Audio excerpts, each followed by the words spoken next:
Right. So I've forgotten how I start this. With bad maths, because you said third time. Lucky this is season 4 for us. Well, I think we've started and stopped a few times, so it's third time's a charm for this pod. Yeah. So no, good to be back. Good for the Premier League to be back. Dan, what did you think of the first weekend of the season? I loved Saturday. I hated Sunday. Oh, what was so bad about Sunday? The Man United game. Mm. That was a painful experience to watch. It's just everything I feared it might be materializing in front of me. It was just like everything I didn't want to happen happened. I was this is going to be another one of those seasons. I just hope I'm wrong. I hope we just have a start like Arsenal did last year and turn it around. But I mean, this isn't on Monday, but it's an overreaction Wednesday. Obviously, after the first week of the season, it's always like, all right, where were we right? Where were we wrong? Who's going to win? Who's going to lose? Why did we not put Haaland in? And Mark's like, I had them both, and then realised that's why he's going to be last at the end of the season, at the end of the day. But fancy football. But Mark, what did you think of the first weekend of the season? Well, it started well. Arsenal Palace. I actually thought that was an all right game. Palace are pretty terrible. Where they weren't great. Yeah, they're not great. I mean, Arsenal looked like Man City or Barcelona for 40 minutes. Any team that makes Arsenal look like that is a bad team. Hey, Arteta is a Pep protege, so you know. But it's funny. It was a season that started where the moods of the clubs that were high won, and the moods that were low got worse. So like you had like City going into it quite happy. You had Arsenal looking forward to this season, Tottenham on a high, and they just rolled over the teams. Liverpool, who had been mixed emotions, is probably the exception to that rule this weekend. But Chelsea are a bit coming into the season a little bit flat. It's not the most exciting mood around the club, but they got their job done. And United, the only optimism pre-season for United was people who thought Ten Hag was going to be a magician and somehow what was Mourinho said, you can't make a good omelette with bad eggs. So there's only so much a manager can actually do to a club. So I'll be honest, I'm quite surprised at the talk around Ten Hag, like he's literally like he's Pep 2.0, or he's clearly the best manager that's ever existed, that he can turn over any club. I feel like there's not even really been a great deal of skepticism coming into Manchester United. No, I think that was a tough job to do. One is, Ranić was so terrible, so it weren't like the bar was set particularly high. Ranić said a lot of the good things. Like he did say this club needs around 10 new players. He didn't believe it would take 3 years to turn the club around. He thinks if it was done right, it could be turned around in a year. So Ranić sort of set up this bar of mass change. And then what we've seen is United doing what they normally do is having a single target for the entire summer, not getting that target, and then going for cheap options towards the end of the summer. So remember when we got Gallo?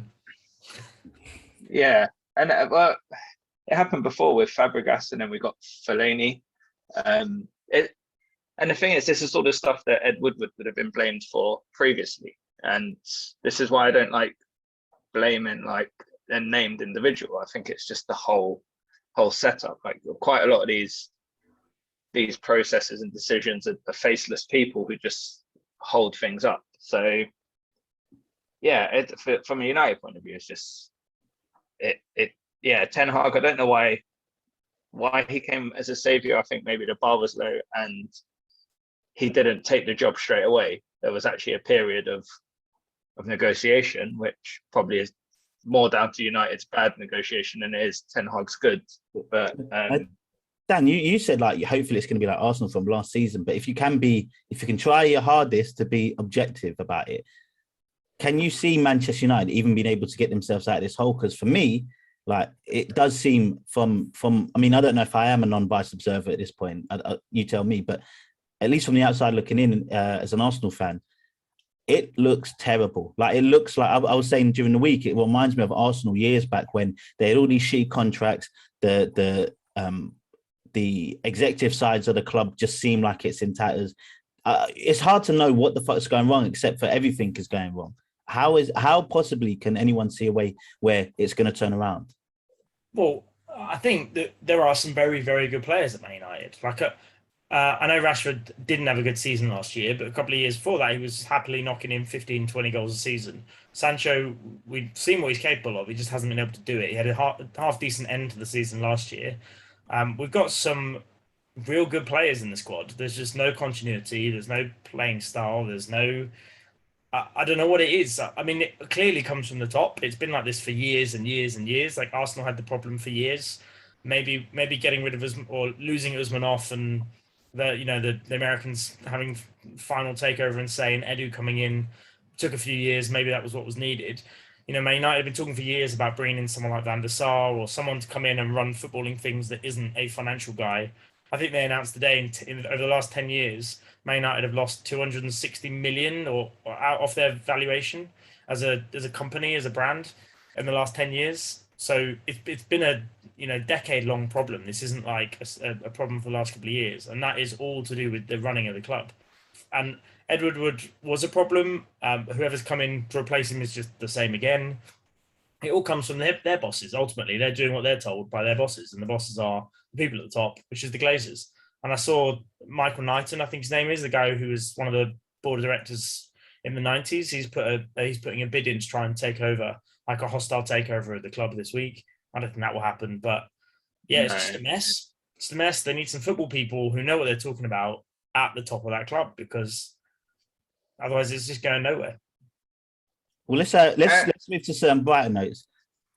Arsenal, you just said Crystal Palace weren't very good, Mark. So Dan, did you see the game? Did you see anything about it? I did see the game.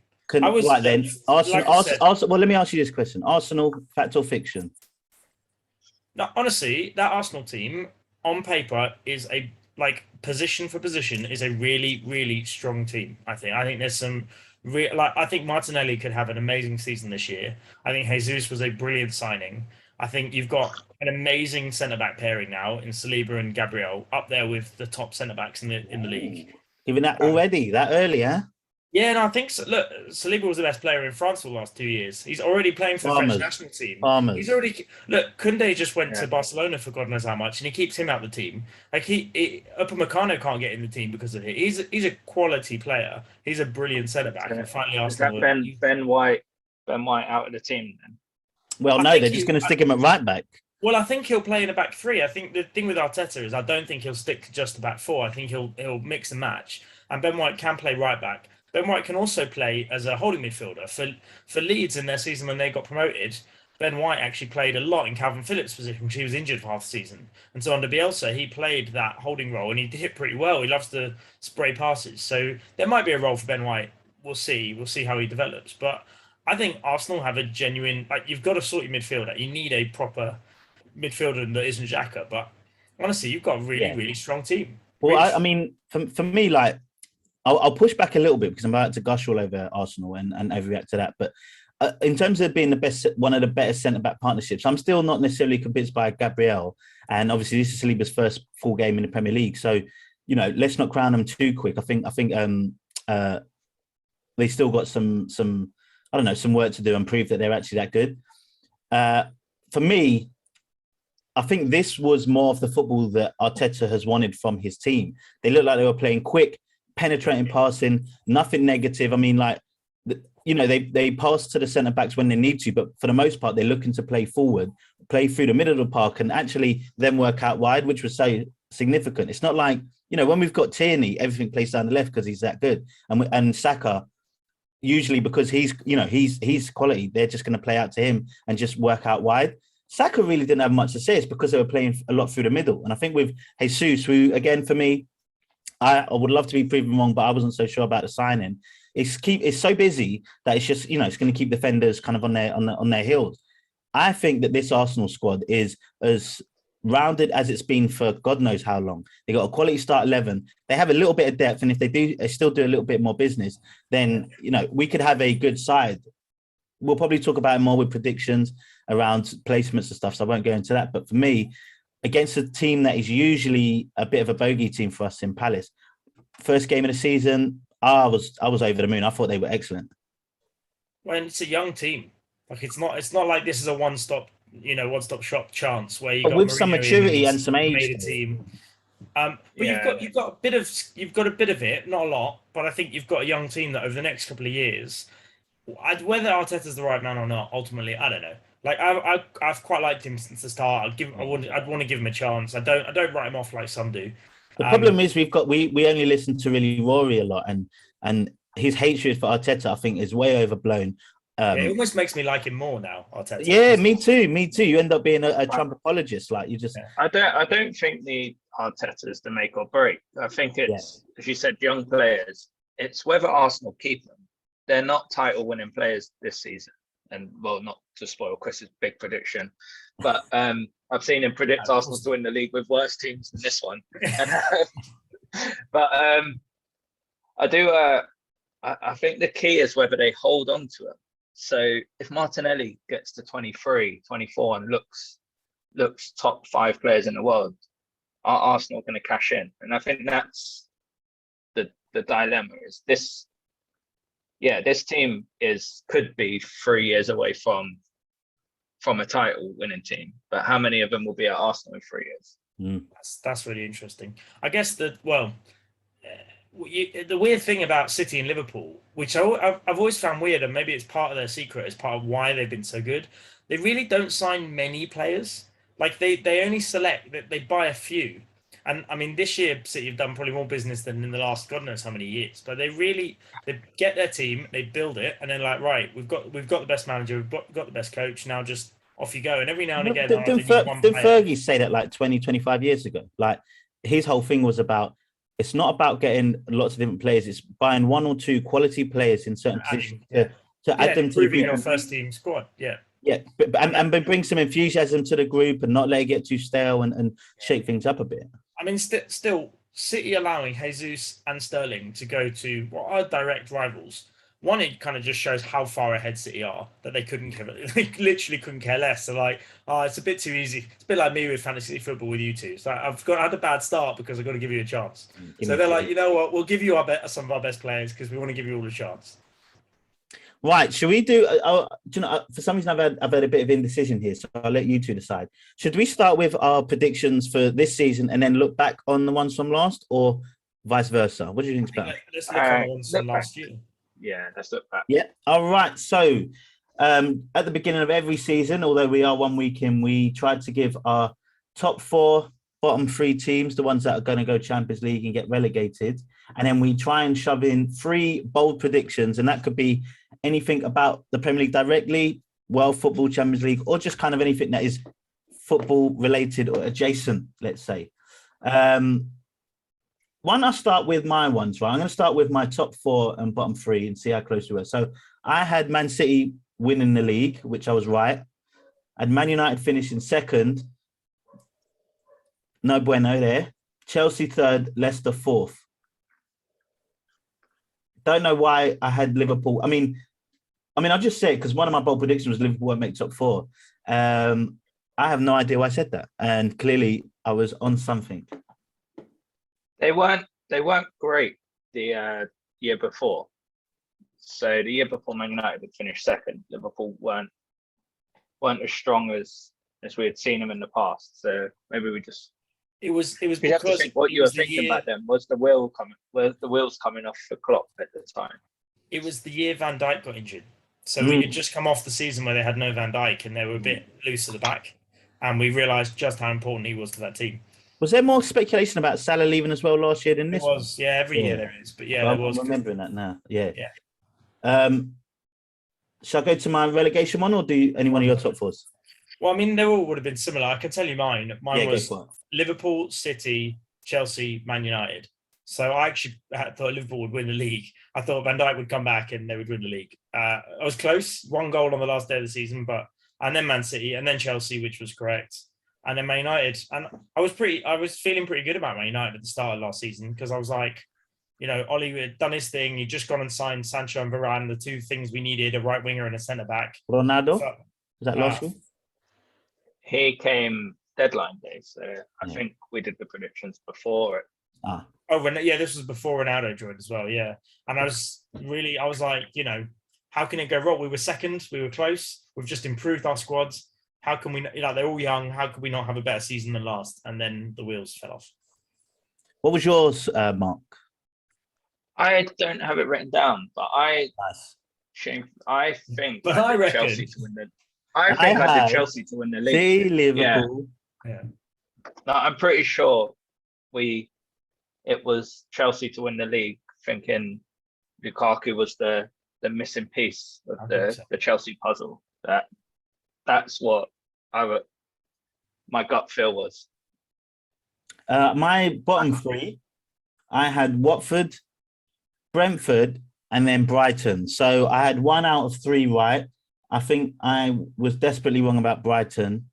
I don't know what it is about Brentford. Maybe I just hate certain teams that people hype up from relegation zone, like Leeds. But I was never convinced. I'm still not even convinced by them. But I was definitely wrong about that as well.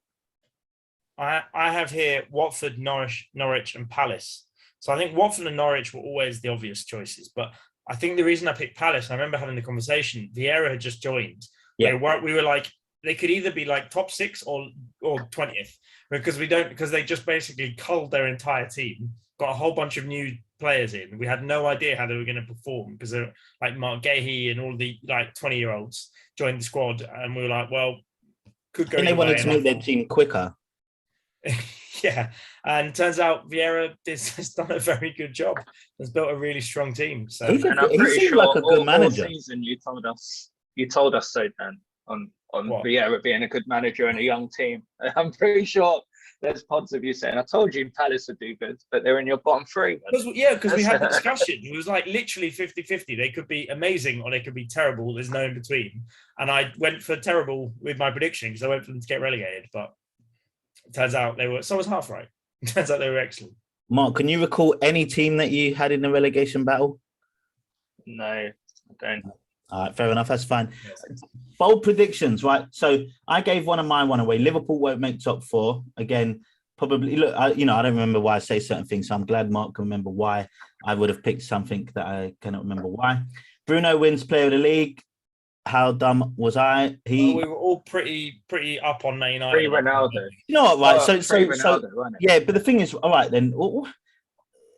I just want to ask this now. Then, what do you think of Bruno then? Because the first season he come in, he's like, oh my goodness, he could be the best player in the league. He can't play with Ronaldo. Simple as that. He cannot play with Ronaldo. Just that, yeah. Is that you're going to use your Portugal as your proving ground there, yeah. But that's what it was at the time. We were like, oh, maybe him and Ronaldo will play together. It's just Portugal aren't a great team, but they definitely do struggle together. Yeah, but then they get in each other's way. You can see it. They just don't work. I don't know why. It's a Gerrard Lampard. Like it just doesn't work. Strange. Mark, do you know? Oh no, my last one was one game gets cancelled due to racism. Now, I was I right about this because there was the in Italy, didn't it? It happened in Italy, didn't it? I thought it was. Wasn't it France? Wasn't it Dimitri Payet and the thing that happened to him? I thought that was due to racism. It might have been. I looked it up and it doesn't quite say it in the article that I read, but I thought at the time they were saying, they went to the locker room and afterwards there was more incidents in the crowd and then they ended up walking off and cancelling the game for it. So I feel like I'm a little bit there. Here we go. A Champions League game between PSG and Istanbul Başakşehir was suspended after both teams accused the match official of racism. Whoa, look at me. I'm winning all over this. Look, it was just after George Floyd. When are we ever going to get a break here? Come on, guys. You won't understand what I'm talking about. A match official used racist language, so they called off the game. What? Really? I don't remember that. Yeah. Oh, the match official was directing a racial slur at one of the assistant coaches. Wow. There you go. I mean, when will it ever end? Do you not remember it? He was like, I can't remember what he was pointing and saying. It was like, I don't know if he was booking the guy or he was doing something, and he was like, I want to send him off, and then I think he referred to him just in I can't remember what language it was, but like, yeah, they were like, but basically that's a racist term. I don't know if it's the same as what like Cavani said and stuff, but he was saying that guy there, that guy there. I remember something like that at the time. Well, there you go, Chris. You were right. So that's about as bold a prediction you're ever going to get in your lifetime. I was fucking right. How about that? I may not know football, but I know the world. Mark, do you know your predictions? Are you looking at shit here? Yeah. Let's skip by those. Come on then. Well, Mark had. Go on, you said. Well, I put Juve to win the Champions League. Where did they come? Remember that was. Well, they lost Ronaldo, so I'm blaming Ronaldo on most of these things. They got smashed by Chelsea, didn't they? Yeah, but yeah, I only picked them because I thought, Champions League Ronaldo is a thing. I put Messi goes back to Barca, which I never put a date on that, so I'll leave that one there. Well, I think the predictions for the 21-22 season, so it's implicit. And Mourinho to get sacked before Christmas, but I don't know where Mourinho was he? He was. We were looking at this before. He was at Spurs, so you were right. He did get sacked before Christmas. Oh, there we go. Wait, no, was he at Roma? He was at Roma. No, he was at Roma. Yeah, sorry, Roma. So you still said it, and in fact, it was Nuno that was there from Wolves. Yeah, it was Nuno. He got sacked after 8 games. Didn't Roma win the league or something? They won something. Roma won the Conference League. Yeah. No, they came like 5th or 6th, I think, but they're on for a title charge this year, I think. Danny boy, yes. What are your predictions, eh? So my predictions, I was feeling very, very down on Everton last year. Correctly, it appears. I put Benitez to be fired before the end of the season. That definitely happened. I remember actually they had their first 3 games, they won them, and I was like, wow, Benitez might actually pull this off, and that didn't last long. But it was written because the fans hated him from day one. Like, it was never going to work. So that was right. I put Sancho top assists in the league and Man United Player of the Year. That was a big fail. I was very, very excited. He probably subbed on more games than he started, probably, right? Yeah, definitely. I was so bad. He probably did win our Player of the Year. I don't even know who won it. No, it was De Gea. De Gea was our Player of the Year, as always. In every bad season, he's Player of the Year. And then I had Lukaku to win the Golden Boot, which I think Lukaku had just been signed that week, and we were all like, this is it. Chelsea are going to win the league now. Not me. Yeah. I know that was not me, man. I've never been a Lukaku lover. He did like a Haaland. He did a Haaland, didn't he? He scored 2 in the opening game, and it was like, so obvious we should have had Lukaku in our team. I tell you what, imagine Haaland goes the same way. And by the end of the season, they've offloaded Haaland for free to bloody Milan or something. Back to Borussia Dortmund. Yeah, back to Borussia Dortmund. Imagine. Somehow I can't see it happening, but you never know. So they were mine. So a bit far off, unfortunately. For this time round, I thought that because I think we all agreed that the top 2 are pretty much given, except who's going to be 1 and 2, which spoiler alert, we'll have to ruin it. So I said, let's do top 6 just to make it a bit more interesting. Hopefully get a bit more debate and not have it as, the big 6 are the big 6 for a reason. It's always going to be pretty similar. I think there's a top 5. There's a big 5 right now. Yeah. Classically, at least. So there's probably not much discussion there, and we always seem to have a bit more variance in the bottom 3. So let's start with top 6. I'm going to go with mine. All right. So, and as you're explaining, talk through your answers. I've gone for Man City because who's going to win the league. Jamie Carragher said this really interesting point and framed it in a way which I thought makes all the sense in the world, right? Because, like you said, Dan, what did you say? I can't remember now. But they got rid of quality players and gave them to their rivals. Like, they got rid of Sterling, they got rid of, I guess, Zinchenko, they got rid of Jesus. And, a lot of people said, well, make the argument, Liverpool's going to win. Are Man City better on paper? His whole point was, well, for the last 2 seasons, they've got pretty much close to 100 goals with, close to 100 points. It's like, how much better can one team get? It's about being different or sustaining that same excellence. The reason why I've gone for Man City first, because I think that Liverpool's taken a step back. And that's basically where I'm landing with it. And you think they've taken a step back purely because they've lost money? I think Mane's huge. I mean, I think that the players that they've replaced with him could be excellent. I think Nunez looks great. I think Diaz looks excellent. I liked him last season, but to get to that level, unless you're just an absolute superstar straight out of the box, I'm probably just playing more on percentages, like on odds likelihood. They could get there, but Mane was special. I think we'll look back on him and his time at Liverpool and being like, yeah, he was special. Do you remember, Mark, when Van Gaal was trying to sign him and everyone was like, who the hell is Mane from Southampton? Yeah, it is funny how we sometimes go for players who at the time sort of get knocked at the time. Because I remember Van Gaal was like, why is he going for Mane? He's just fast. And you proved you can do a lot if you're fast. Yeah. But come on, to be fair to Mane though, like he was not this at Southampton. Even I thought with the Liverpool sign, I was like, I didn't quite understand it, but he turned into something excellent. He wasn't. I mean, he still got hat tricks. You know, he was quick and he scored goals for them, so he was decent. But no, he was not on this level. This was next level. Yeah, I mean, but it's the same thing with Salah though. Like Salah wasn't Salah until he got here. He was good, but he was bouncing around. Obviously, Chelsea got rid of him. He had his resurgence of what Basel was it, but Liverpool obviously changed them both to be excellent. So I don't know if we're just going to do the top two now, and then work our way down. Unless both of you have a different top two, we can keep it. Well, because I got Liverpool top, and it sounds like you both got City top. I've got City. So, and it actually is using that point is that Mane and Salah weren't themselves before Liverpool, and I don't think they'll be themselves when they leave Liverpool.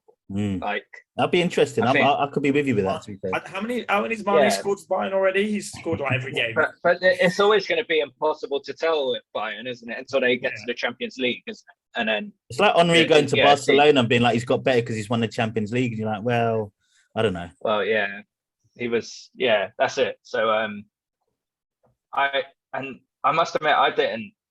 Diaz, I've still got the jury out on Diaz. Really? I don't know. His effort levels good. He looks like a workhorse, but I don't know. I think the quality's not there. Not there yet. Like I think he's a bit snatchy with his stuff. But Nunez looks good.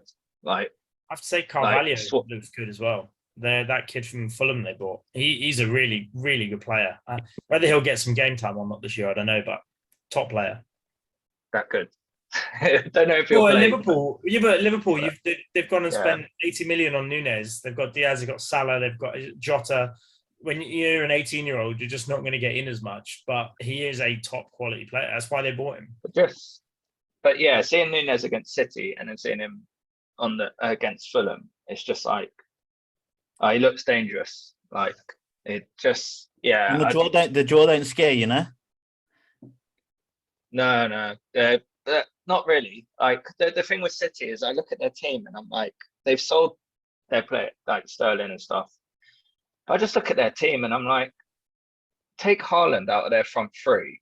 You got Mahrez and Foden, and then whoever else they fill Grealish, and I'm just like, I just don't. I think they were a one-man team recently under De Bruyne.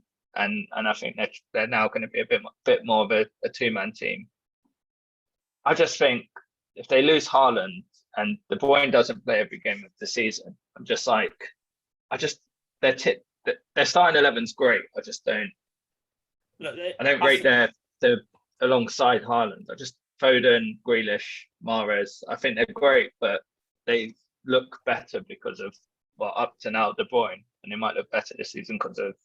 Yeah, and because of the way they play, like the way City, like the magic of City, the way he does what he does is not because of Mahrez or Grealish or Foden. It's because of Gundogan and Rodri and Bernardo Silva and the way they control games. It's the way they control games. Is that there's not about like those forwards just there to finish chances. That's all they're there for. Go and create space for someone else or go and finish chances. That's your job. Like you don't have to be that good. Just do that. Whereas everyone, the middle of the park and those players, they're so fundamental to it. And that, I think losing Fernandinho and replacing him with Calvin Phillips is not the same level. Like I like Calvin Phillips. I don't know how much game time he's going to get, and it's a shame for England because, maybe he'll turn into a better version of Rodri, and it'll be amazing, right? And him and Declan Rice become the best pairing in the world. But I think it's still the fact that they still got that core players, still got De Bruyne, they've still got Bernardo Silva, still got Rodri and Gundogan, and they can do what they do. I don't think it really matters who's up front, other than the Haaland point. Like the I don't know. The team doesn't. I just don't see it as strong as last year. I don't know. Do you remember when? Hold on. Was there one point in it? Like, yeah. Not even a point. Was it? It was a goal. Yeah. That's it. It's such a close one. I see Liverpool got better. I think Liverpool are better. I think Diaz, Núñez, and Salah is better than Mane, Jota, and Salah. Like, presuming Salah is the same. I know he had a first half of last year that was unrivaled, wasn't it? He was halfway. He was unstoppable. But I don't know. I just think Liverpool got a bit better, and I don't see City as being. I don't know. Unless Grealish turns it around, I don't rate Grealish.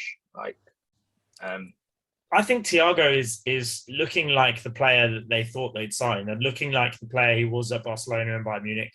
Thiago at Liverpool, if he does what he does, they're going to be very. He walked off injured He walked off. Yeah, I was going to ask how bad's his injury. I don't know. Is it just lack of pre-season, which every manager complained about this weekend? I mean, there were so many people walking off with injuries and like cramp and all sorts of stuff. I don't remember that being the norm on the first day of the season, but it happened like every game I watched. There was at least 4 or 5 players going off 60, 70 minutes. The season started earlier and finished later because of internet. They pushed forward like international friendlies or something. That's what Lampard of course, because the World Cup. Yeah. That makes sense. So that's and football's been so fixture heavy for 2 years now. It's like it's just maybe it's starting to catch up as well. It's just brutal. I actually enjoyed the break. As a fan, it was fixture heavy. Well, I don't know. I'm maybe you're not a patriot, but I actually watched the women's football. So congrats to them. Who have you got third then? Because that's where it gets interesting. Well, I'm going to lump. I think we've all got the same. I don't think so. I'm going to lump my third and fourth together because I've got Arsenal finishing third and Spurs finishing fourth. Have you both got Arsenal finishing third? No, Spurs finishing third. Spurs then Arsenal. Yeah. So if I look, hands up. Actually, no, I haven't. That's a lie. I've got Spurs then Chelsea. Yeah, hand up. Right. I did write Spurs third and Arsenal fourth, and I realised I can't do that. Maybe I'm a little bit biased, but that's what I've got. Spurs third, Arsenal fourth. Yeah, I mean the thing is, it's probably going to be those two. I reckon. Obviously, Dan, you see slightly different. It helps in the first game on Friday, but like we said, it's partly Arsenal. Spurs definitely have improved. I mean, they are most likely going to finish in third. I mean, you got some. You know what you've got with Conte. Like Conte is a brilliant manager. He'll get him playing. He'll get him not conceding. And you've got one of the best defensive managers of the last God knows how many years, and the best 3 forwards basically in the league. So if they don't do well. They scored 4 goals on the weekend, and Kane and Son had nothing to do with it. And it's like for me, you said Chelsea is going to be in the top 4. It's like, well, I have a problem understanding where Chelsea's goals are going to come from. Where with shit like Sterling. Well, we'll see. Well, the transfer window is not shut. They historically will buy some. Yeah, probably most likely. But for me, especially based on that game on Sunday and being an Arsenal fan in general, I did think, all right, they got a good chance to be in top 4. Spurs most likely will be third, maybe top 4 as well. They're just a solid side. Conte's good, and also it's the degradation of what I believe Chelsea and Man United to have had. I mean, Chelsea, the only thing they've sold Timo Werner, but you got them third. I've got them fourth. I've gone Spurs third, Chelsea fourth. And the only reason I've picked them above Arsenal, I like Arsenal. I think they've got a really strong, balanced, really good team. But like we were saying at the start, that's a 2 or 3 year project. I think they're a year away from being. I think they can go from 5th to 2nd easier than they will finish 3rd this year. Because I think they're just not. I think there's more experience and stronger, like developed teams above them this year. But if they get another year under their belt, and they said they hold those players and maybe improve a little bit, and continue the trajectory they're on, they could absolutely be right up there challenging next year. Yeah, I just have to go Spurs. But I think the one thing that would lean Arsenal above Spurs, but I think both Arsenal and Tottenham have this, is that their manager could implode at some point and fall out with players. That's true. That's true. But both I was teams, really both close. teams I was don't really. seem to I'll have give you. I haven't done it, but I was really close to putting in my bold prediction that Conte's not going to last the season. So, well, it could happen, but I just haven't can't actually put see it in. who at Tottenham would fall out with. I haven't actually put it in, and I had it written down as I've written like 5 or 6 things, but I picked 3. But one of the things I wrote that I've decided I'm not going to use, but I'll say it, was I think Thomas Tuchel will lose his job this year. I don't think he will. Yeah, I think that was one I actually didn't put in, but I'm glad I didn't put it in. But yeah, I Chelsea, because managers don't last at Chelsea. And it doesn't matter. It's not as bold a prediction as. No, and I just you know Tuchel. Well, you look at all his jobs that he's been at, whether it's Dortmund, whether it's PSG, whether it was Mainz, or wherever, right? He has okay first season. He has a really, really strong second season normally, and then he falls out with players, and then he has a problem, and then he falls out with management, and he is another. He's a Conte. He's another one who just falls out with players, and then he loses the dressing room instantly. And I can just see that happening. Like he'll just get. You can see he's frustrated. He's already frustrated before the season started, and I can see some. I still don't think that stops Chelsea doing well. Like it's Chelsea, that's what they do. They'll bring someone else in, and they'll be fine. But I've got Chelsea as 5th, and look, I mean, I don't know if if I was to be realistic, it'll be City, Liverpool, Spurs, and then maybe Arsenal and Chelsea kind of battling it out for that 4th, 5th spot. If I wanted to be as objective as I could, I think that's fair. Yeah, I'm not suggesting Arsenal will be miles off. Yeah. I mean, look, the last few seasons, these things have only been a few points in it, and it's been pretty close between the 4 behind the 2. So, I don't know. We'll see how we get on. Who's got who as 5th? Well, I've just got Chelsea. You had 5th. Chelsea as well. I think it'll be close to Chelsea and United. I think United are going to have. What I think is going to happen is United are going to have a heroic second half of the season. I think Danny might have 6 might be the same as me. I'm just looking at him right now. I think he might have the same one. Are you going to go Newcastle? No. I nearly put Newcastle. Outlandish. I've not gone for Man United being 6 at all. I feel like I've just gone for basically what's obvious, but I've gone for West Ham. Yeah, they were 3rd or 4th on my ones to break. Fair enough. Yeah, fair enough. I've got West Ham because I think partly some of my belief in Man United and some of the other teams. I am a David Moyes believer. I've always said he's a really good manager. I like West Ham's squad. I think they had an excellent season last year. I'll be interested to see how losing someone like Nolan would have on a team like that, because he, maybe he wasn't the player he was, in the past, but their captain, probably like their glue guy, just their identity really. I just expect.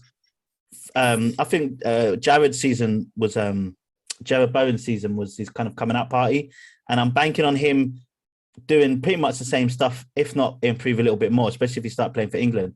Declan Rice, if he's going to be the player that he's supposed to be, should be ascending now up to a point where he's going to be one of the best midfielders in the league, if not the world. And that's basically what I'm basing my 6th place finish on. Okay, yeah. Part of me wanted to include a non-Big 6 team in the top 6. And I was caught between Brighton or Newcastle. And yeah, I put United as 6. I was like, I'm leaning towards Newcastle just because can't do it. I almost did. I mean, yeah, what makes it harder is I have to take United out of the top 6 to put one of these teams in, and I lean towards Newcastle. One, they're a storming finish to last season, and it seems like they're going to continue that this year. Callum Wilson stays fit. Their squad looks decent, and they're likely to buy in January. So if I had to pick an outsider, it'd be between Brighton and Newcastle. But come January, Newcastle could end up with another decent. If they're anywhere near top 4, they could make a ridiculous signing in January. I mean, for the same reasons, I did go for Man United in 6th, purely because of the alternative options. I just don't think I don't think United are that good. I think they'll be some way off the top 4, but I just don't think any of the teams below are strong enough. Like you look at Wolves, who historically were challenged, And I just don't think they're there now. You look at Leicester, who historically would have challenged. I think they're going to have their problems. West Ham. I think they're going to have some big issues this year. Yeah, and I think West Ham are probably the closest for me with Newcastle. I just don't think Brighton. Like I love Graham Potter. It's probably my favourite manager. Loved him for years, but that Brighton squad is not good enough. They still haven't. They've got Danny Welbeck up front and Lallana behind him. But come on, you're not getting top 6 with those guys. You're just not. They do just seem to tick over and it gradually improve. It's crazy, really. If I've got to pick them, like they're not going to be better than Man United. United will have a terrible season. They still won't finish 9th or 10th, like behind a team like Brighton. I was kind of thinking like Brighton, like Tuchel's first game against Brighton. He probably is like, where is Brighton? I have no idea. I've never heard this team before. And 2, it's like, all right, I know we're having a bit of a tough time, but we've got these quality players. I've never heard of any of these people. You mean Ten Hag? Ten Hag, sorry, excuse me. What did I say? Tuchel. Oh, not Tuchel. Yeah, Ten Hag. And the thing with Brighton, it's like the players that they have are who they have, but they're just a proper Premier League side. Like, you can't fuck around with teams like that. They have been together for a long time and have a lot of experience. And they may not have the names that other teams have, but they can keep a lot of teams honest and beat them if you don't turn up. And I would be interested to see if the Man United result was more them just being a bad team, or maybe even Ten Hag, I don't know, taking it for granted, or the players, because you can't fuck around with Brighton. There's certain teams that you just can't mess with in the Premier League. If you don't turn up, they'll get you. I agree with that. And I think Brighton are a good team. Potter is a good manager. But you're talking about a team who finished 9th, their best finish ever. They just lost their 2 best players this summer. United just spent 100 million on players and they got schooled by this team. Absolutely schooled. I mean, I don't know who's negotiating at Brighton, but it's ridiculous, isn't it? They sell Tony Bloom like 2 is players incredible. Tony Bloom is the man. Could you say they sell their 2 best players because you think, they've sold 2 players for 120 million? They must be their best players. No, but Basuma, isn't that what Graham Potter said? He said the last few seasons we've earned like 150 million pounds on transfers. He's like, what? Yeah, because Cucurella was their player of the season. He was player of the season, so he was their best player. Basuma was probably their next best player. He's gone to Spurs. That's only because Lamptey was injured. Well, Lamptey, although, and hopefully, I really want to see they'll get 70 million for him next year. Definitely, if he plays regularly, definitely they will. If he plays great, Palace will buy him in an instant. Yeah, Man United need him. To be honest, he'd be perfect for Man United. We need a crazy running right back. We just need that can cross a ball. He'd be perfect. But should we go to our bottom 3? Yeah, this should be interesting. So, I'm not as good with football outside of Premier League as you guys, so I've not really followed, a lot of the Championship stuff. So when it comes to my shit, it's pretty much just throwing shit at the wall and see what sticks, and throwing up some names. So I'm just going to go with my ones, which Everton. Should I just run them through, or just like go on. Yeah, say all 3 because I think we'll have 3 different teams. I've got Everton finishing 18th, Bournemouth finishing 19th, and I've got Nottingham Forest finishing 20th. Really? Wow, interesting. So I almost went for just one of the promoted sides going up, but I ended up going with 2 at the end. For me, I just want to throw Everton in there because by all accounts to me, they've gotten worse. And that's basically it. It's like, well, surely if it's not now. Signed Connor Cody. That is a great signing. Just yesterday, they signed Connor Cody. Great signing. He is a fantastic central defender. What's that Belgium midfielder? Yeah, I can't remember his name. They just signed the midfielder. Martinez, the old Everton boss, Belgian manager, said he's the best youngster in Europe. So he'll be rubbish. Did he coach? Yeah, did he coach him? What's he coming up with that? But I guess with Everton, Everton, he's a manager, isn't it? So he's of course. With the Everton one, it's like obviously they've got no strikers this weekend because of injury. But how long is that going to be? Because clearly they're thin on the floor as well. Like I don't know. Like I said, I'm just throwing some shit out there. I haven't got Everton to go down, but I think it will be an absolute battle, and I think it will come down to the last few games, just like it did this year for them. I'd like to think that they'll have enough to get over the line. I actually think Connor Cody is a massive signing for them. I know you don't think, who's Connor Cody? But we're not talking about winning the league here. We're talking about staying in the league. And if you look at what he achieved with that Wolves side, the best defensive record, basically bar City and Liverpool for years. He is a brilliant central defender in the Premier League, and he will sort that shit out. So, and they play a back three. I just think it will be perfect for him. Plus, they've obviously lost Godfrey all year now, so they needed someone. So I think that's a great signing. It's confusing. Like Connor Cody going on loan for a year from Wolves. That was what it was. Because Everton haven't got any money. Everton can't buy players unless it's loans or the deals allows them to spend money in like 3 years because they've already broken financial fair play. So they literally can't spend any money. Just a strange one. You got. I don't know if the Bournemouth Nottingham Forest one's crossed over with us. Well, I asked the question. No, Bournemouth does. Bournemouth so does. I think I've got a bit of a South Coast going down, so I've put Bournemouth and Southampton to go down. Oh, and I was close. I nearly. And Southampton isn't even my controversial one. My controversial one, I think, this year is Palace. Palace to go down. I think there's still time left. So I know they're trying to get Conor Gallagher back, but he was their best player last year. That's crazy, man. I'm sorry, that's crazy. They're too talented for that. I feel like they've got a lot of ability. Far too good a squad. There is easily 3 teams worse than Palace in the league, easily. Yeah, and that's why. But I finished that. I think they'll finish 18th. But I've put. What are you saying? They're athletes, not footballers. What are you saying? I'm saying that Conor Gallagher is the heart of the team, and the heart's been removed. So with no heart, the lungs. You rate Conor Gallagher so high. That's crazy. Him alone can take a team to the top half of the table. That's nuts. Yeah. Wow. Fair enough. I think spirit. I like him. He's a good player, but wow, that's yeah. He can't even get in the Chelsea squad. I don't know why. I don't see Palace as more controversial than Everton. Well, Everton are in financial quagmire with an unexperienced manager with a terrible squad. that I understand. And Everton only just stayed up last year. I feel like at this point, I'm more likely to say Man United is going to get relegated than Crystal Palace. Whose manager's more inexperienced, Palace or Everton? He's had plenty of coaching experience. Well, Vieira spent years in. A point. Yeah. Vieira spent years in France, coach. He spent like 3 or 4 years. He was at Nice and he was at, I think, Marseille or wherever he was. But it's not, yeah. But that's it. It's not, experience isn't what Vieira's got over Lampard. Like, it's not a. No, but he's got a much better. Like, if you lined up the Palace and the Everton squads, you telling me there's going to be more Everton players in your squad than Palace players? If you had to pick an 11 out of both of them, no chance.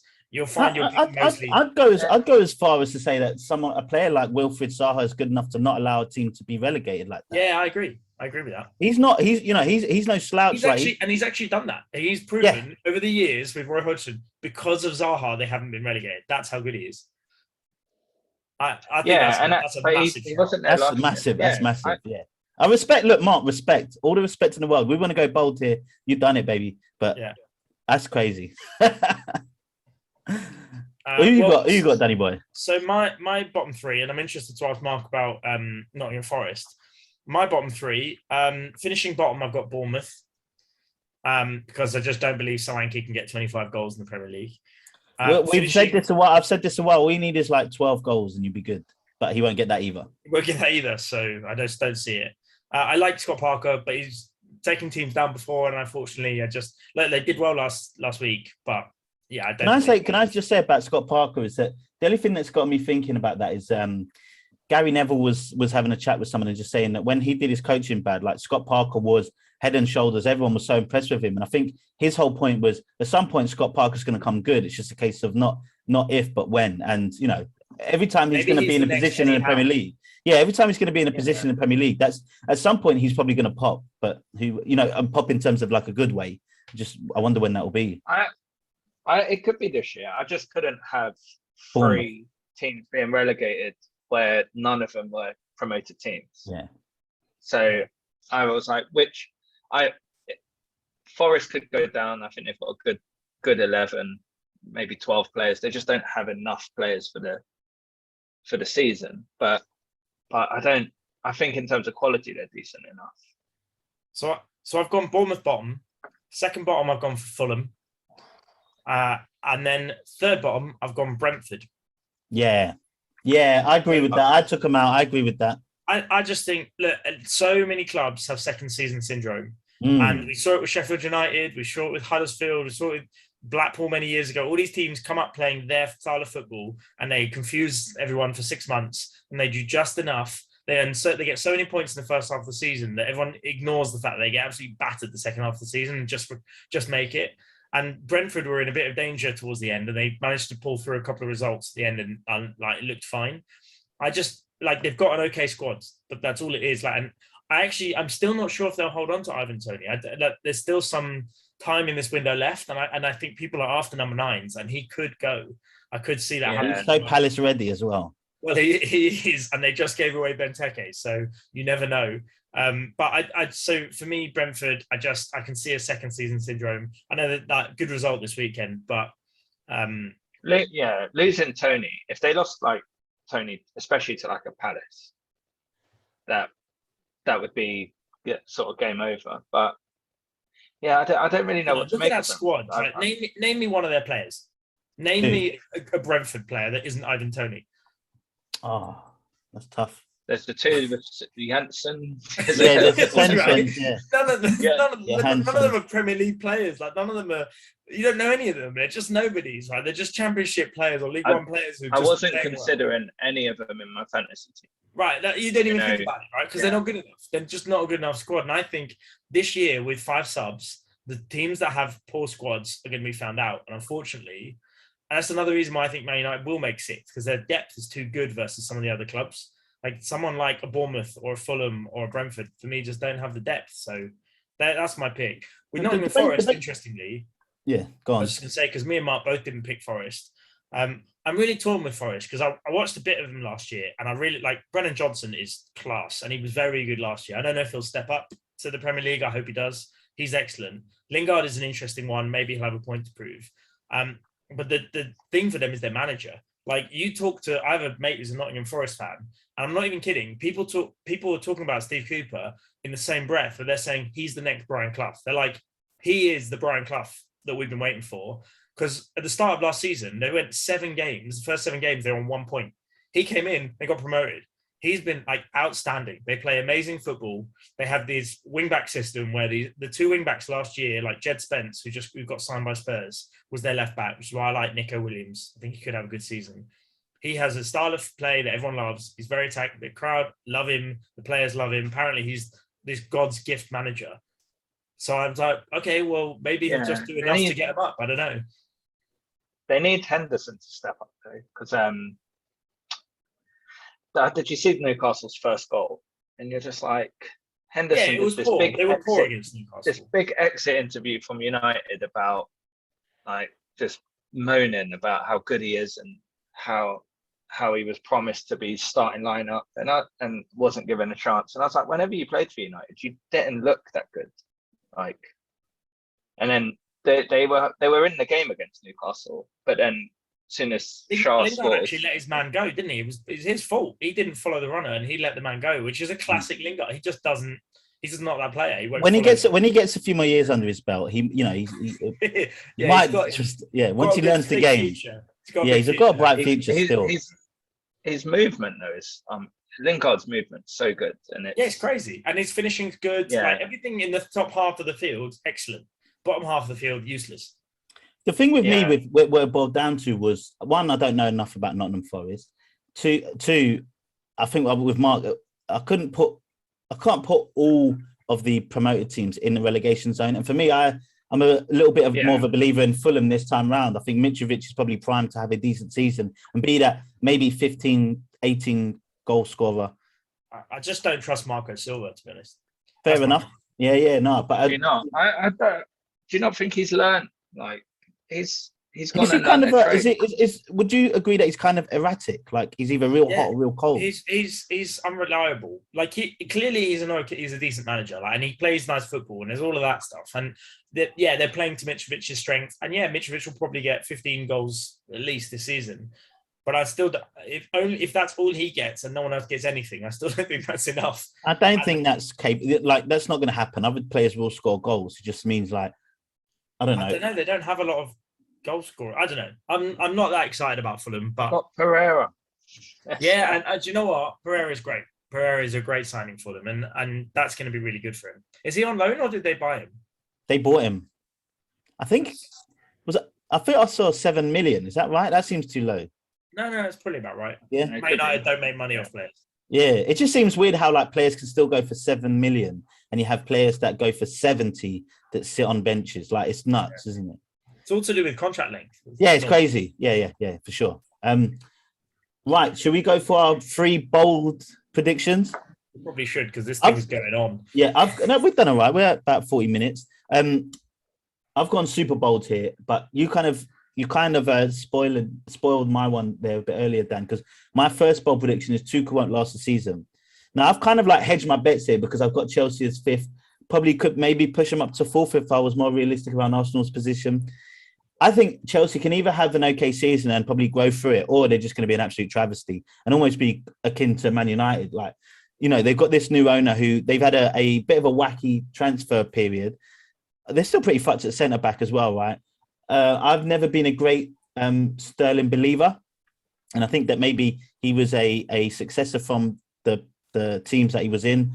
I don't know where Chelsea are going to get let of their goals if players like Havertz and what's his name? Mount. Werner. If Werner's gone. Is he gone? Yeah, they sold him back to Leipzig. Oh, well, then they're done for. Well, he's not getting any goals, then, is he? Yeah, he's going to get 0 goals. That's funny because there you go. And I don't know. They will buy someone. They will surely buy someone. But I guess just the way that they carry themselves right now doesn't leave you with feeling like, all right, they got some security here. No, Werner's a strange one because he was always dangerous. I know he couldn't score, but you never felt comfortable when he played against your team.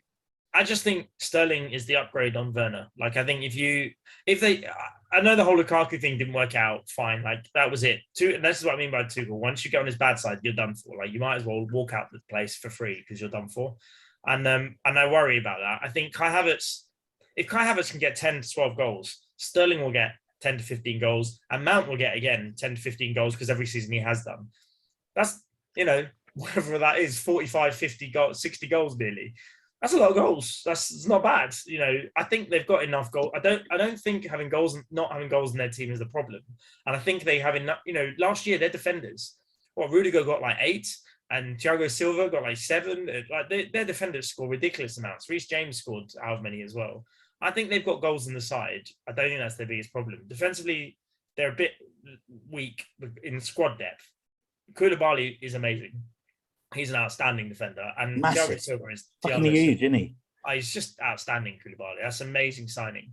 Like, I look at United signed Martinez for 60 million. I'm like, why didn't you just go and get Koulibaly? Why? The guy's been screaming out to be bought for years. He would have been half the price.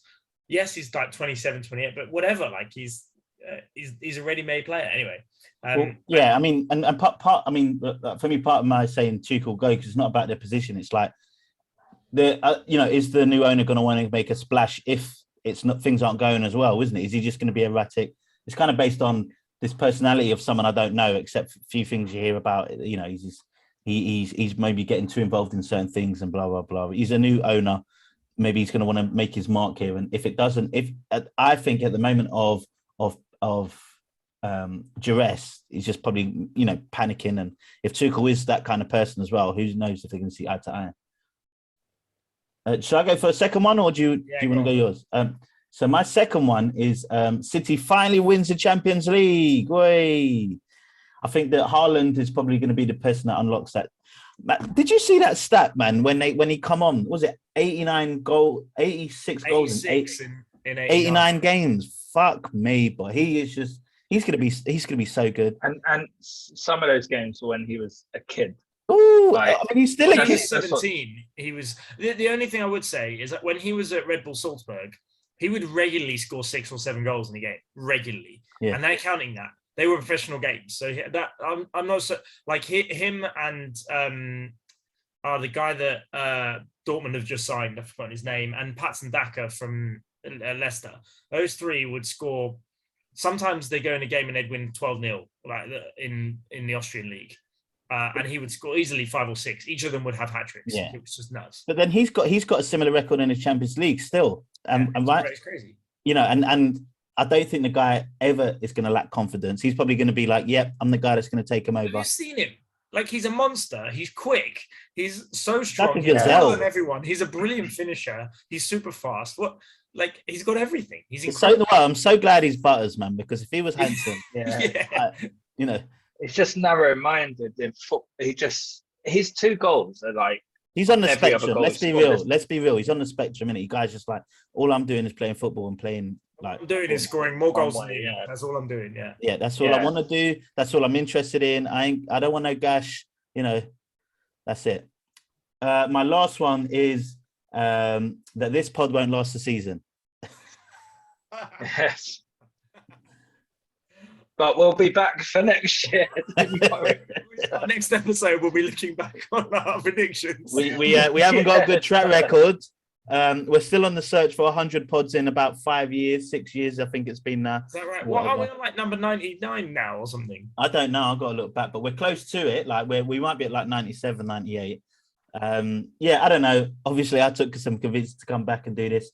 I am the captain of this ship, so if it goes, I go, I guess, or if I go, it goes.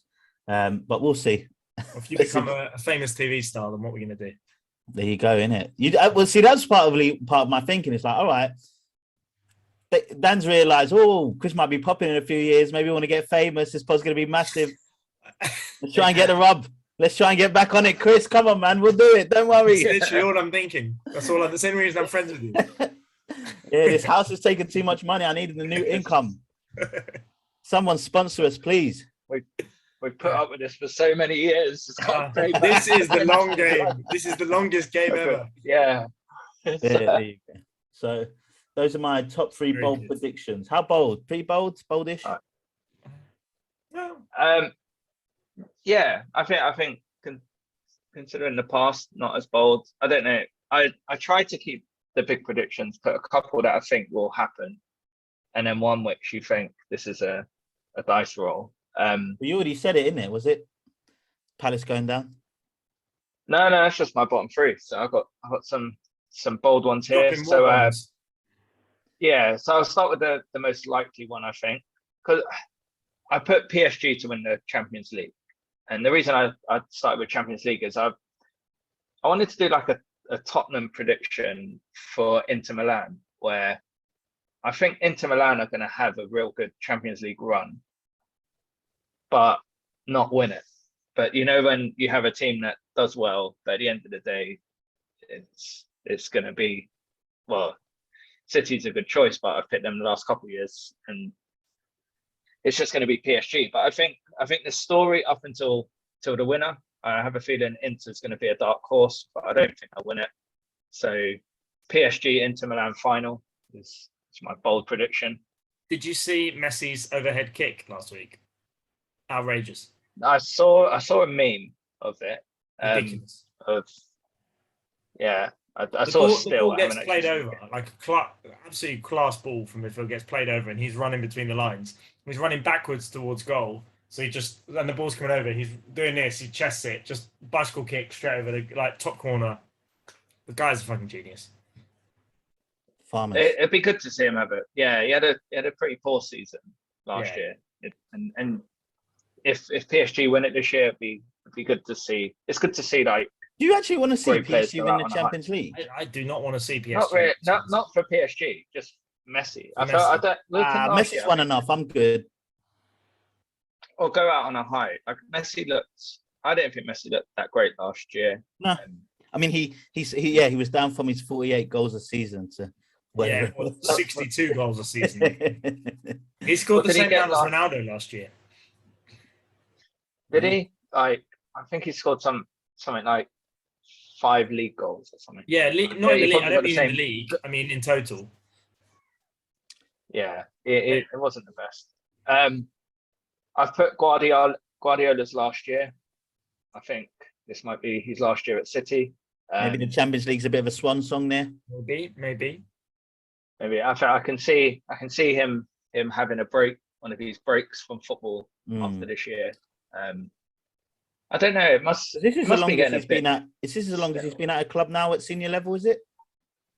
No, surely he was at Barca for longer. Yeah. All right. Maybe it must be close. know. How long has he It's been at close, City? yeah. 5 years? 6 years? I think something like that. Yeah. Bayern, he was 3 years, I think. And then Because Barca, I used to think he was like how you 6 or handle 7. your work, Dan.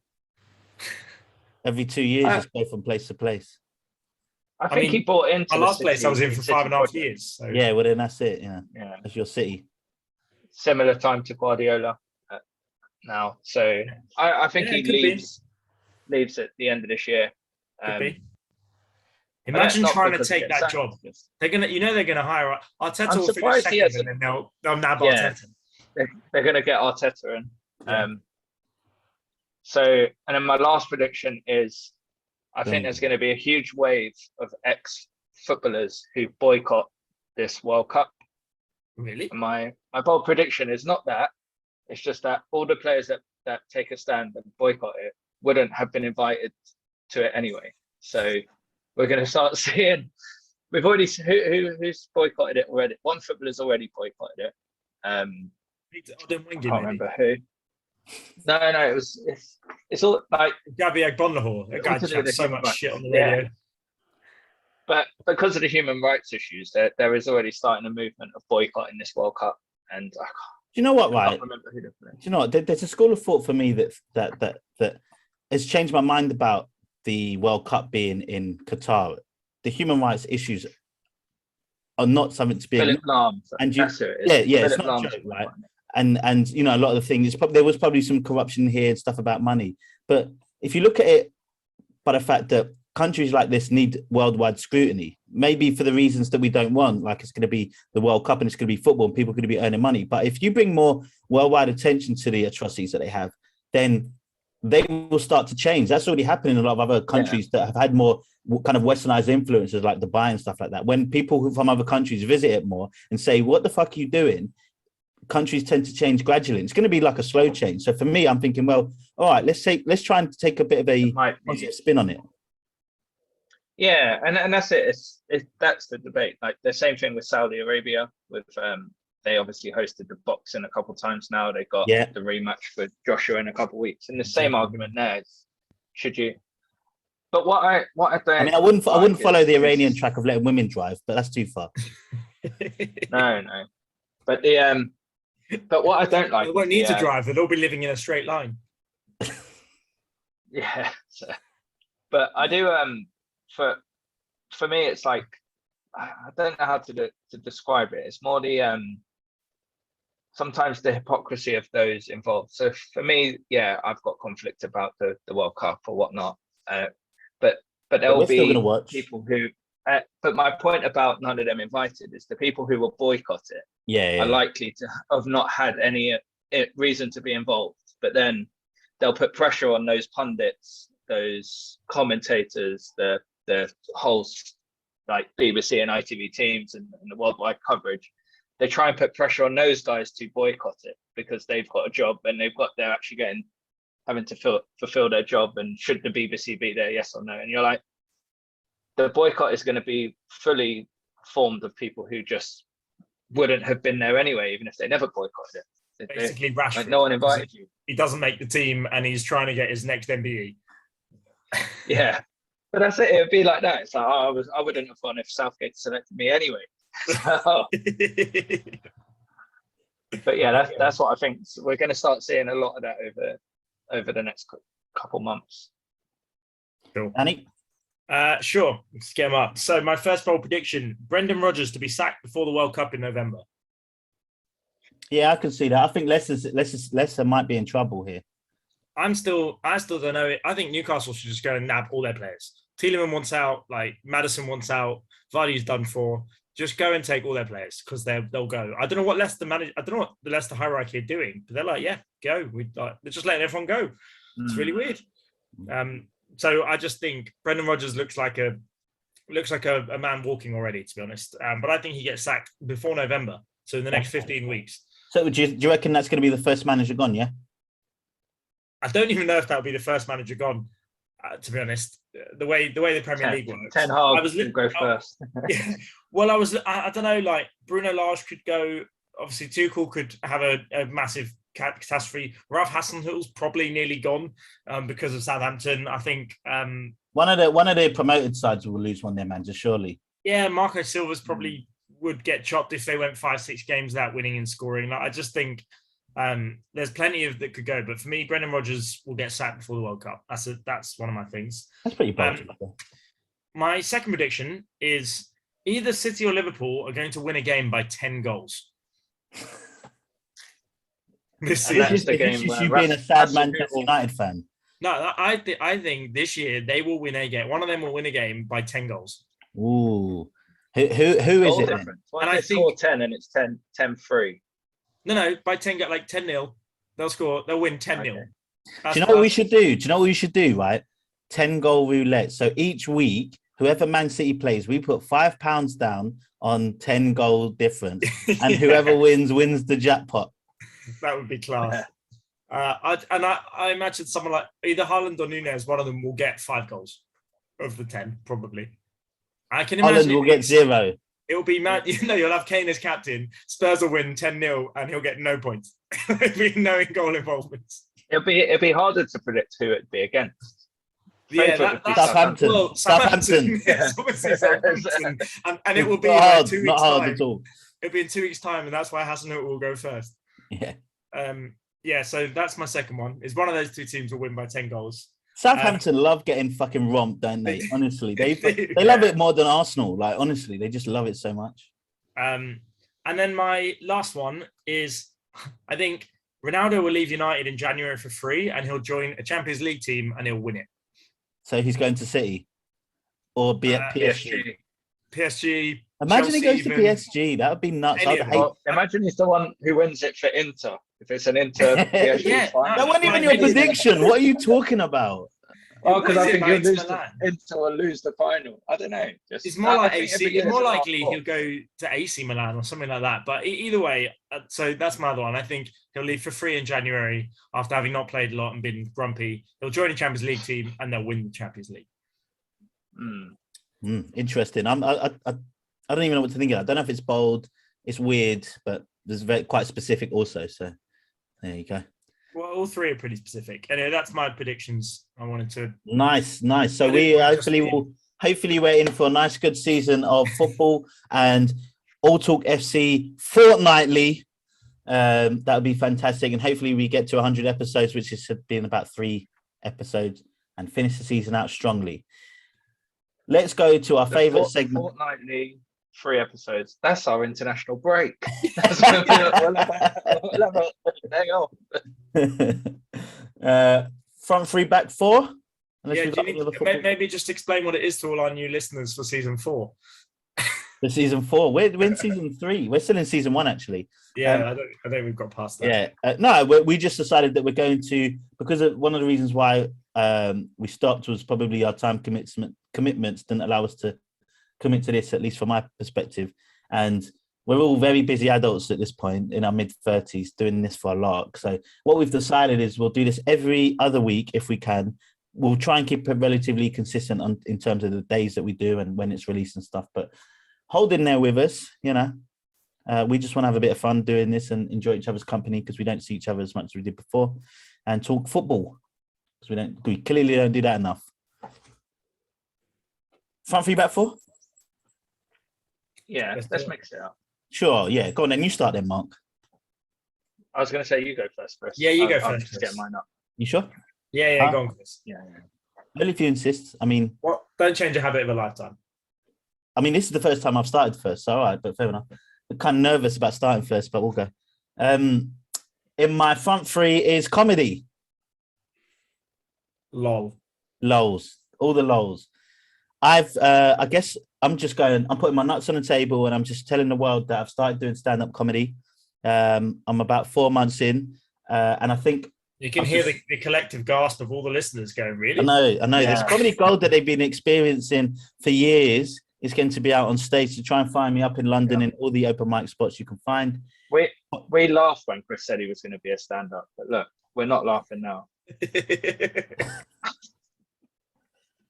Did you just think of that? No, I've heard that joke. It's one of those old dad jokes. Oh, yeah. That's a good one. I mean, I didn't grow up with a dad, so I wouldn't know that. Way to bring down the mood, comedian. Jesus. Yeah. That's especially how my comedy goes. Just bring the room down. No, it's going well so far. You guys have been to a number of shows, and you'll continue to do so.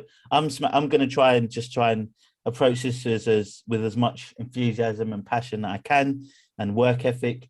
I don't know. I'm going to give this a shot. How about that?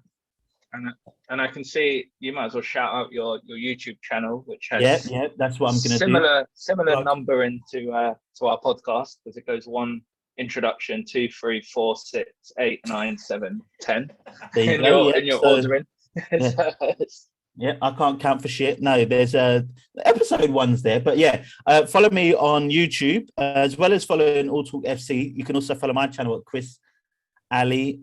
That's it. Maybe I should do something else for that, but just Chris Ali on YouTube, Chris_J_Ali on Instagram, where you can find all the stuff I'm going to do, comedy related, with dates and shit like that. So we get a lot of American listeners, so they're not going to fucking care about this.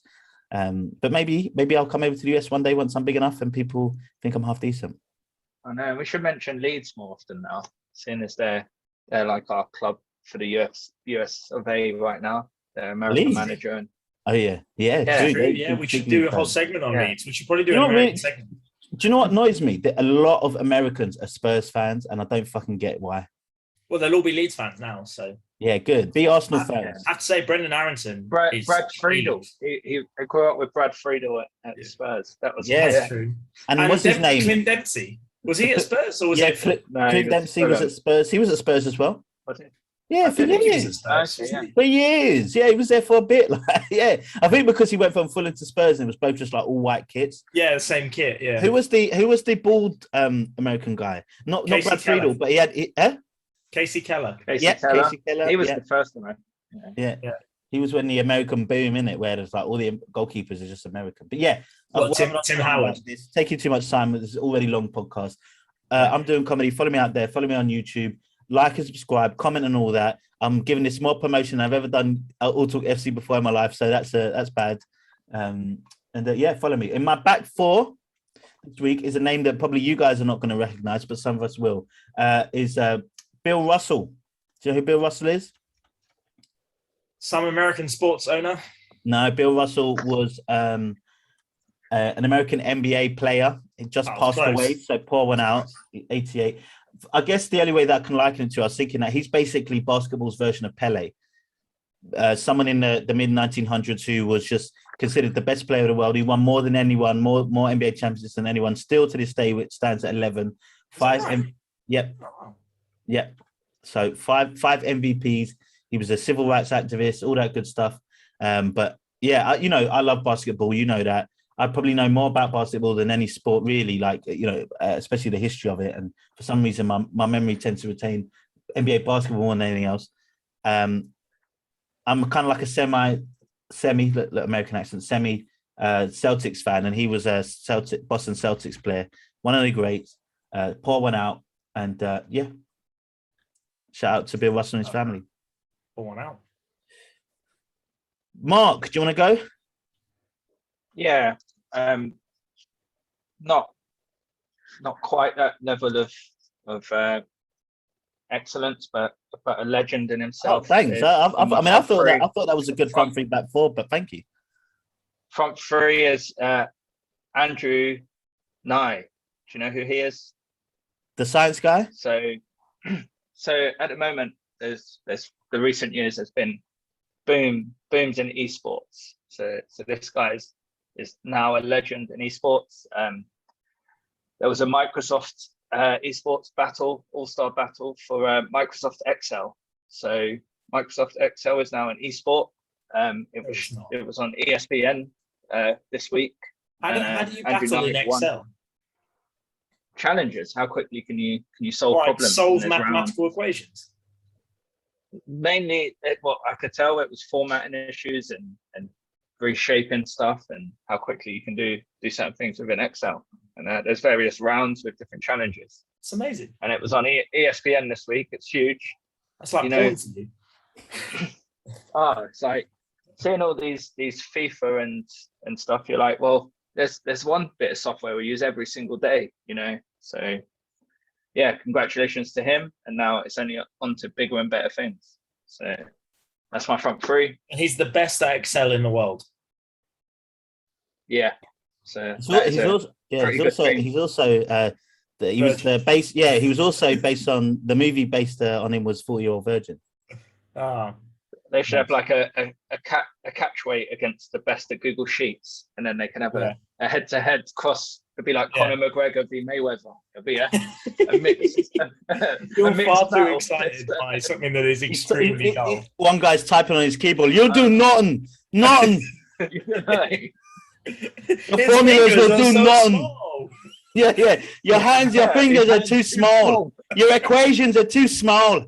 They're too small equations. So yeah, you'd pay for that. So yeah, back four.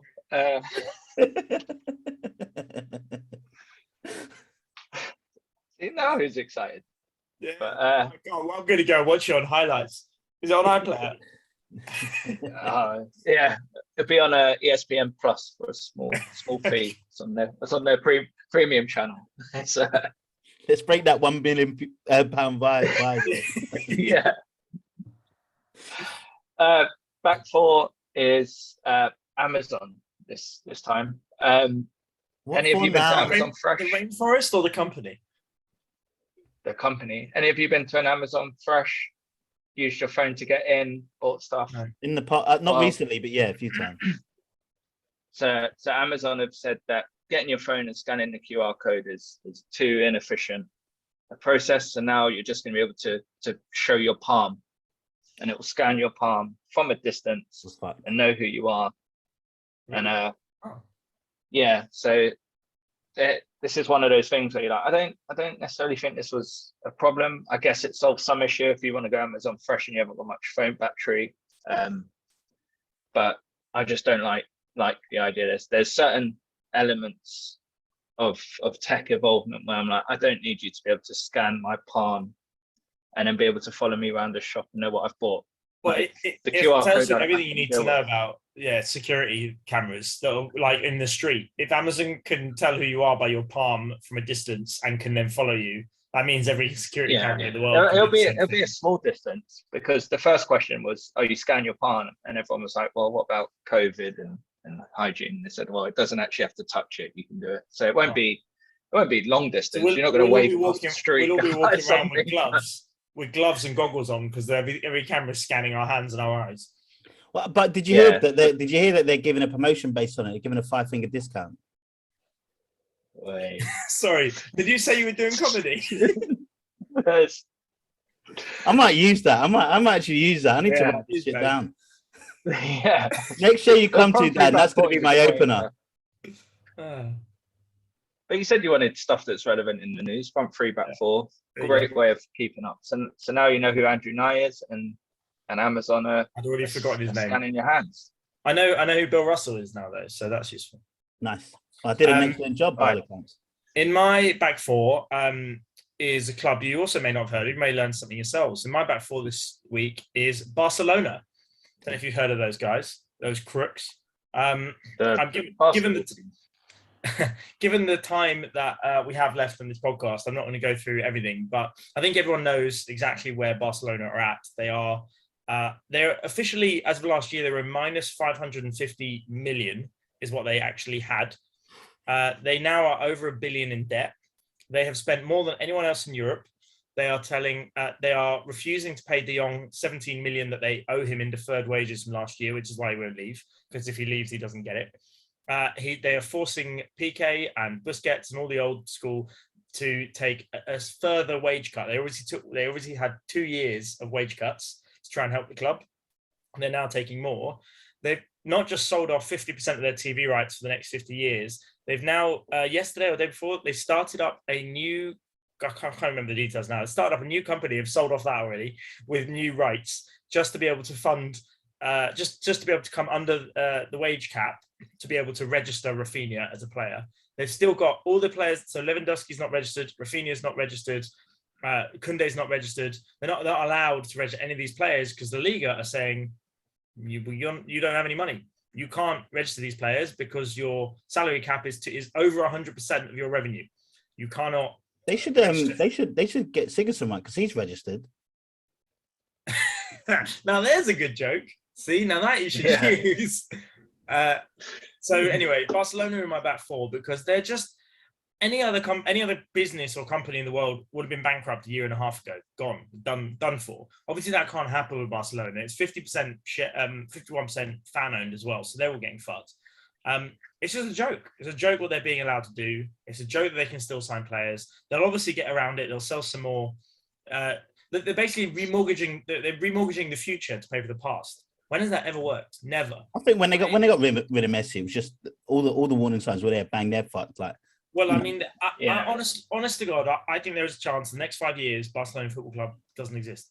It could go bust. They could disappear, and then a fan-owned Barcelona something else like Man United FC or whatever. I feel like the city would dissipate afterwards and just be lost forever. Like that's their identity. I think what would happen is a fully shareholder-owned club like Wimbledon style would come out and would start in like league whatever, the bottom division of the Spanish pyramid, and work their way back up and eventually become the new Barcelona. I don't think it'd be that fair. I think that's the fair way it would happen. It'll be like Rangers, where it dissolves and comes back as like no one sees Rangers as a different club to the Rangers of 20 years ago. Yeah, no, I think that's what I mean. They'll still be called Barcelona. They'll call themselves Barcelona something else, not FCB. They probably won't even get relegated. They'll just swap them one day. Maybe, but yeah, Barcelona in my back four because what they are doing is just outrageous and ridiculous. So, and I'm annoyed about De Jong as well. In my front three, I can't believe neither of you said it, is the Lionesses. Because I knew you were. Oh well, fair enough. We're too hot on the press like that. That's last week. Too hot. Because they brought it home. The thing we've been trying to do for 50, 60 years, how long it is now, the thing we do this for, the reason we talk about football is we're trying to bring it home, and they one chance they just brought it home, So we're gonna have to come up with a new song. Dan, you're right. It's the exact same. Like we should be celebrating. It's the exact same. Like we have celebrated a little bit, but we should be celebrating it more. It is amazing. They brought it home. We need a new song. I mean, I was just annoyed that they didn't make Monday a bank holiday. If I'm being honest. And they would have done if it was the men's. They genuinely would have done. But more likely because most people would not. How dare you? No, but the government would have. How dare you? They wouldn't have done for the Euros. I'm not saying it's right. No, not for the. I don't think they would for the Euros. The World Cup, maybe. Yeah. Maybe. I mean, they did it when Germany won the World Cup. They had a national holiday, and when Italy won the World Cup, we're not in Germany, mate. Dan, we're not in Germany, mate. I'm just saying, countries do it, so it's not that weird. Yeah. Countries also cause atrocities like Qatar. But you normally would tell the workplaces on the Friday, like England were a couple of kicks away, the men's team from winning it. Like I don't think they would have said it at 10 o'clock at night. All right, guys, bank holiday tomorrow. I think they would have done. I genuinely think they would have done. There you go. No, the World Cup maybe. World Cup's. We'll find out when we win on the 22nd of December, and there's a parade on Christmas Day. We'll find out. They'll be like, "We're giving you a bank holiday." You're like, "It's Christmas." Right. It's good to be back. That was good. Good fun. It was. Nice short one, as per usual. We will see you in. Luckily, you're getting really good at editing down. We'll be like a 7 minute pod. Yeah, because I love editing. We know this, so yeah. Yeah. But we will see you in 2 weeks' time? Yep. I mean, I'm available next week. That's fine. Yeah, no, we'll see you in 2 weeks' time, just for consistency. Let's be consistent with this. Cool. 2 weeks' time, no fucking about, no fatigue. We don't know what we'll talk about, but I'm sure we'll find something to. See you then. Bye. Peace out. Say bye, Mark. Bye.